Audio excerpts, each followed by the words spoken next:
अवधूत चिंतन श्री गुरुदेव दत्त.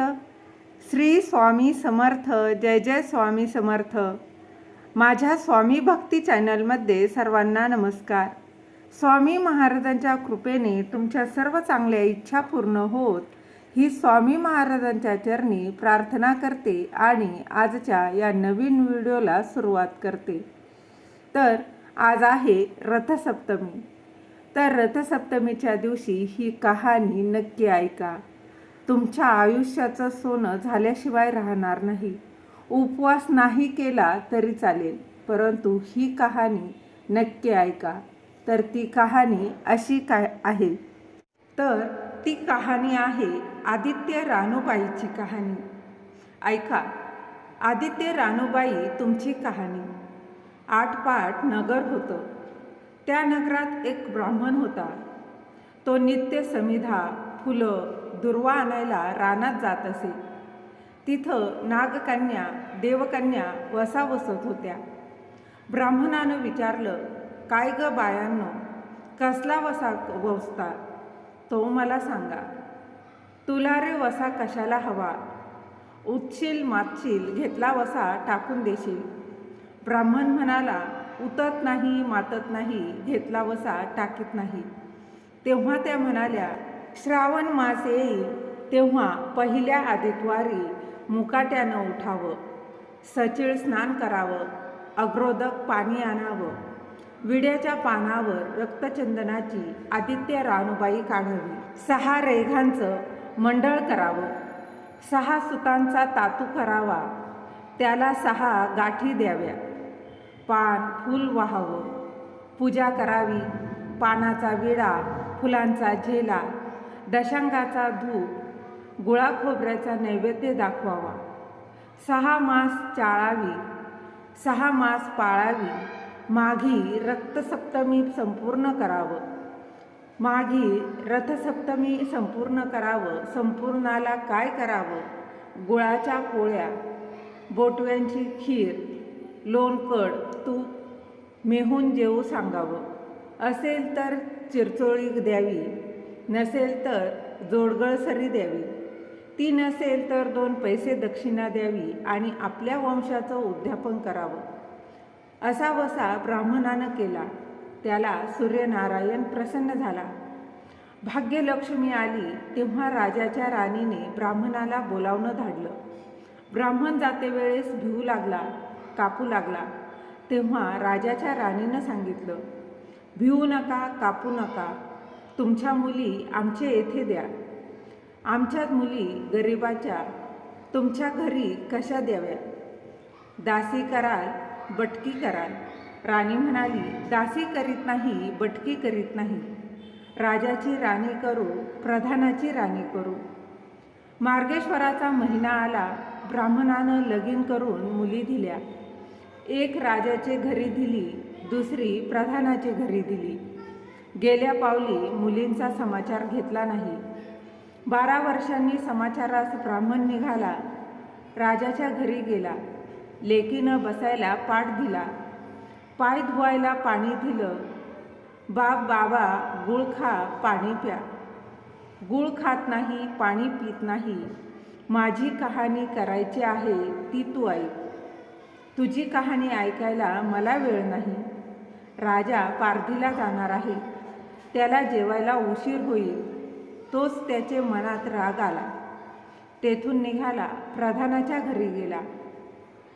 तिनं पाहिलं, आपला बाप आला म्हणून बसायला पाट दिला, पाय धुवायला पाणी दिलं. बाबा गुळ खा, पाणी प्या. गुळ खात नाही, पाणी पित नाही. माझी कहाणी करायची आहे, ती तू अगोदर ऐक. तुझी कहाणी नको ऐकू तर कोणाची ऐकू? घरात गेली. उतरडीची 6 मोते आणली. 3 आपण घेतली, 3 बापाच्या हातात दिली. त्याने मनोभावे कहाणी सांगितली. लेकीनं चित्तभावे ती ऐकली. नंतर जेवून खाऊन बाप आपल्या घरी आला. बायकोनं विचारलं, मुलींचा समाचार कसा आहे? जिनं कहाणी ऐकली नाही ती दारिद्र्याने पिडली, दुःखानं व्यापली. राजा मुलखावर निघून गेला. जिनं कहाणी ऐकली होती ती भाग्यानं नांदत आहे. इकडे दरिद्री जी झाली होती तिनं आपल्या लेकाला सांगितले, मावशी घनघोर नांदत आहे, तिकडे जाऊन काही दिलं तर घेऊन ये. पहिल्या आदितवारी पहिला मुलगा उठला. तळ्याच्या पाळी जाऊन उभा राहिला. अगं अगं दासींनो, तुम्ही दासी कोणाच्या? आम्ही दासी प्रधानाच्या. प्रधानाच्या राणीला जाऊन सांगा तुमच्या बहिणीचा मुलगा आला आहे. कसा आला आहे? तळ्याच्या पाळीला उभा राहिला आहे. परसदारण घेऊन या. परसदारण घेऊन आल्या. न्हाऊ माखू घातलं, पितांबर नेसायला दिलं, जेव खाऊ घातलं, कोहळा पोखरला, होन मोहरा भरल्या, वाटेस आपला जाऊ लागला. तो सूर्यनारायण माळ्याच्या रूपानं आला. हातीचा कोहळा काढून नेला. घरी गेला. आईनं विचारलं, काय रे बाबा, मावशीनं काय दिलं? दैवे दिलं, कर्मानं नेलं, कर्माचं फळ पुढं उभं राहिलं. मावशीने दिलं होतं पण सर्व गेलं. पुढं दुसऱ्या आदितवारी दुसरा मुलगा गेला. तळ्याच्या पाळी जाऊन उभा राहिला. अगं अगं दासींनो, तुम्ही दासी कोणाच्या? आम्ही दासी प्रधानाच्या. प्रधानाच्या राणीला निरोप सांगा. त्यांनी सांगितला. मग प्रधानाच्या राणीनं त्याला घरी नेऊन न्हाऊक माखू घातलं, पितांबर नेसायला दिला, जेऊ खाऊ घातला, काठी पोखरून होणामोहरांनी भरून दिली. बाबा ठेवू नको, विसरू नको, जतन करून घरी घेऊन जा म्हणून सांगितलं. वाटेत सूर्यनारायण गुराख्याच्या रूपानं आला. हातची काठी काढून घेतली. घरी गेला. झालेली गोष्ट राणीला सांगितली. दैवे दिलं ते सर्व कर्मानं नेलं. पुढं तिसऱ्या आदितवारी तिसरा मुलगा गेला. तळ्याच्या पाळी उभा राहिला. त्यालाही पहिल्यासारखं प्रधानाने घरी नेऊन न्हाऊ माखू घातलं, पितांबर नेसायला दिला, जेऊ खाऊ घातलं, नारळ पोखरून होणामोहरांनी भरून दिला. ठेवू नको, विसरू नको सांगितलं म्हणून सांगितलं. घरी जाताना विहिरीत उतरला. तो गडबडून विहिरीत पडला. घरी गेला. आईनं सांगितलं, काय रे बाबा, मावशीनं काय दिलं? आई ग, मावशीने दिलं पण दैवानं ते सर्व बुडालं. चौथ्या आदितवारी चौथा मुलगा गेला. तळ्याच्या पाळी उभा राहिला. त्यालाही प्रधानाच्या राणीनं घरी नेऊन न्हाऊ माखू घातलं, पितांबर नेसायला दिला, जेऊ खाऊ घातलं. त्याला दह्यांची शिदोरी होणामोहरांनी घालून बरोबर दिली. सूर्यनारायण घारीच्या रूपानं आला. हातची शिदोरी घेऊन गेला. घरी गेला. आईनं विचारलं, काय रे बाबा, मावशीनं काय दिलं? आई, मावशीसनीच दिलं पण दैवानं ते सर्व नेलं. पाचव्या आदितवारी आपण उठली. तळ्याच्या पाळी उभी राहिली. दासींनी तिचा निरोप तिच्या बहिणीला सांगितला. बहिणीनं तिलाही परसदारानं घरी नेलं. न्हाऊ घातलं, माखू घातलं, पाटाचं बसायला दिला. प्रधानाची राणी आदितवाराची कहाणी करू लागली. काय वसा करतेस तो मला सांग. बहीण म्हणाली, अगं अगं चांडाळणी, पापिनी, बापाची कहाणी ऐकली नाही म्हणून तुला दारिद्र्य आलं. राजाच्या राणीनं विचारलं, याला बहिणीच्या घरी राहिली, श्रावणास आला. सांगितल्याप्रमाणे सूर्यनारायणाची पूजा केली. इकडे राजाला भाग्य आलं. राजानं बोलावू धाडलं.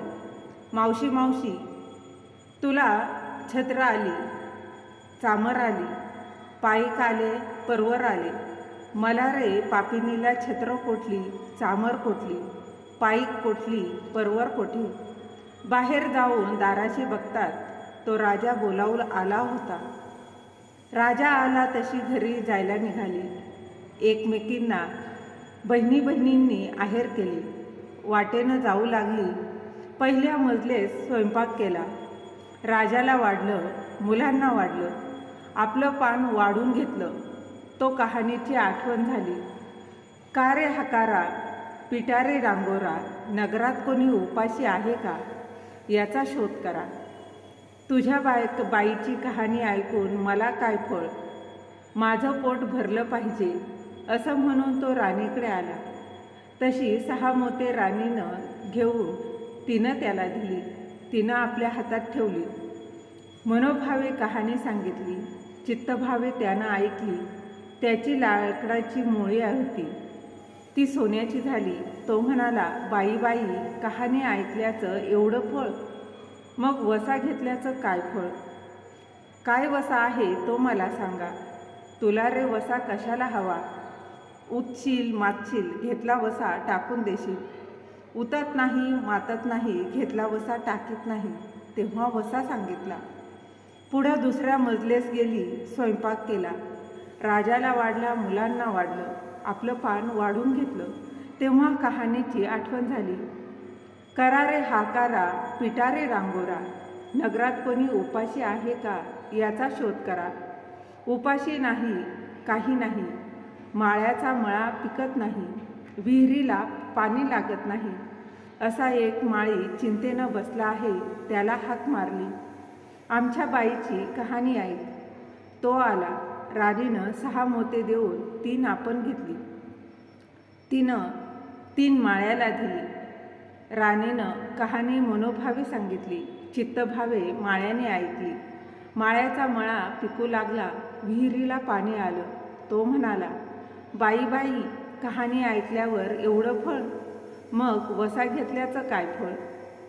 काय वसा असेल तो मला सांगा. मग राणीनं त्याला वसा सांगितला. पुढं तिसऱ्या मजलेस गेली, स्वयंपाक केला. राजाला वाढलं, मुलांना वाढलं, आपण आपलं पान वाढून घेतलं. तेव्हा कहाणीची आठवण झाली. करा रे हंकारा, पिटा रे डांगोरा, नगरात कोणी उपाशी आहे का याचा शोध करा. उपाशी नाही, काही नाही, एक म्हातारी, तिचा एक मुलगा वनात गेला होता. एक डोहात बुडाला होता, एक सर्पानं खाल्ला होता. त्यामुळं चिंताक्रांत बसली होती. तिला म्हणाली, आमच्या बाईची कहाणी ऐकू. ती म्हणाली, कहाणी ऐकून मी काय करू? मी मुलांसाठी रडते आहे, बरं येते. मग ती राणीकडे आली. राणीनं पहिल्याप्रमाणे तिला कहाणी सांगितली. तिनं चित्तभावे ती ऐकली. तिचा मुलगा वनात गेला होता, तो आला. डोहात बुडाला होता, तोही आला. सर्पानं खाल्ला होता, तो आला. ती म्हणाली, बाई बाई, कहाणी ऐकल्याचं हे फळ, मग वसा घेतल्याचं काय फळ? काय वसा तो मला सांगा. मग राणीनं तिलाही वसा सांगितला. पुढं 4थ्या मजलेस गेली, स्वयंपाक केला. राजाला वाढलं, मुलांना वाढलं, आपलं पान वाढून घेतलं. तेव्हा कहाणीची आठवण झाली. करा रे हंकारा, पिटा रे डांगोरा, नगरात कोणी उपाशी आहे का याचा शोध करा. उपाशी नाही, काही नाही, कानाडोळा मासांचा गोळा, हात नाही, पाय नाही, असा एक मनुष्य रस्त्यामध्ये होता. त्याच्या अंगावर तांब्याभर पाणी ओतलं. पालथा होता, तो उताना केला. 6 मोते होती, 3 मोते त्याच्या बिंबेवर ठेवली, 3 मोते आपण घेतली. राणीनं मनोभावे कहाणी सांगितली. ती त्यानं ऐकली. त्याला हातपाय आले, देह दिव्य झाला. तो म्हणाला, कहाणी ऐकल्याचं एवढं फळ, मग वसा घेतल्याचं काय फळ? काय वसा तो मला सांगा. मग राणीनं त्याला वसा सांगितला. 5व्या मुक्कामाला घरी आली. स्वयंपाक केला. सूर्यनारायण जेवायला आले. 7 दरवाजे उघडले. लोहगंगाळ पाणी तापवलं. पडस पक्वान्न जेवायला केले. सूर्यनारायण भोजनाला बसले. त्यांना पहिल्या घासाला केस लागला. ते म्हणाले, अगं अगं, कोणाच्या पापणीचा केस आहे? राजाच्या राणीला 12 वर्ष दारिद्र्य आलं होतं. तिनं आदितवारी वळचणीखाली बसून केस विंचरले. काळं चवाळ डोईचा केस, वळचणीची काडी डाव्या खांद्यावरून वेशीबाहेर टाकून दे. राजाच्या राणीला सूर्यनारायणाचा कोप झाला. तसा कोणाला होऊ नये. ब्राह्मणाला मोळी विक्याला, राजाला, राणीला, माळ्याच्या म्हातारीला, कोणा डोळा मासाचा गोळा, इतक्यांना जसा सूर्यनारायण प्रसन्न झाला, तसा तुम्हा आम्हा हो. ही 60 उत्तराची कहाणी. पांचावतळी सुफर संपूर्ण. श्री स्वामी समर्थ. जय जय स्वामी समर्थ.